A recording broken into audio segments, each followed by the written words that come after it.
We ditched our grubby little local for a tarted up boozer in Shoreditch. A bar, a boozer, a poncy place with Moroccan cushions and leather bar stools that swivel. We ditched the familiar smell of stale beer and sodden bar towels for a molten orange glowing countertop with bar, written in neon lights, on top of a fish tank.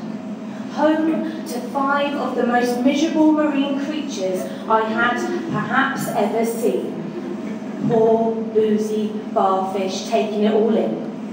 So we ditched the rabble and the riot of our West End local for a bunch of moody indie kids with shit haircuts, rolling cigarettes and posing as the singer/actor/part-time model, girls in green barber coats with bird nest hair, sipping brown ale, when really they'd like a Bacardi Breezer secretly, and I know this.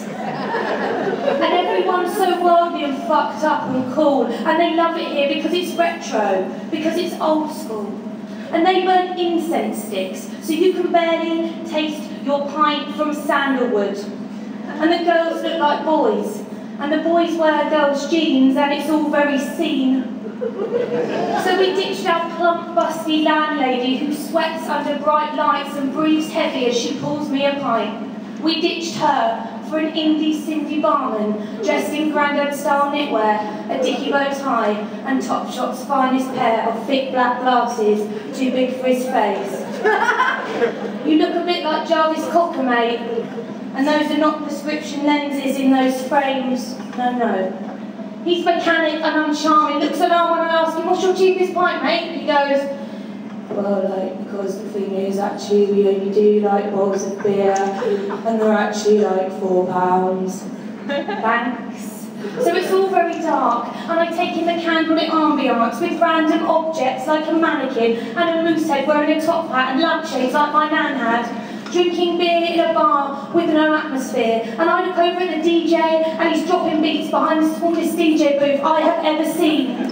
Next to the gents, he's working the decks as though he was working the crowd at Creamfields, and he's going absolutely mental to a load of people sat down.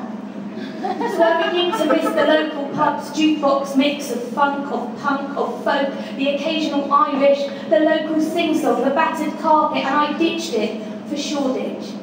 Drinking in a place with no warmth, no excitement and distorted drum and bass, not to mention perhaps the slipperiest floor that I have ever walked across, and I'm wearing high shoes because it's a little bit posh here, and I'm kind of sliding to the loos where girls stare pretentious stares and flip their hair and look really posh.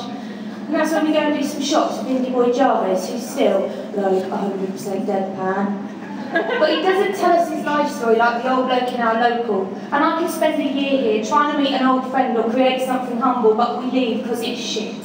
We ramble home through the city drizzle, street lights make puddles jaundice yellow and I can breathe again. Paraffin blue lights cut through the dark and make me jump, so I climb onto the night bus, I take my shoes off, and we travel across this tourist town to our grubby little local, where I know we're guaranteed to get a lock-in. Thank you very much.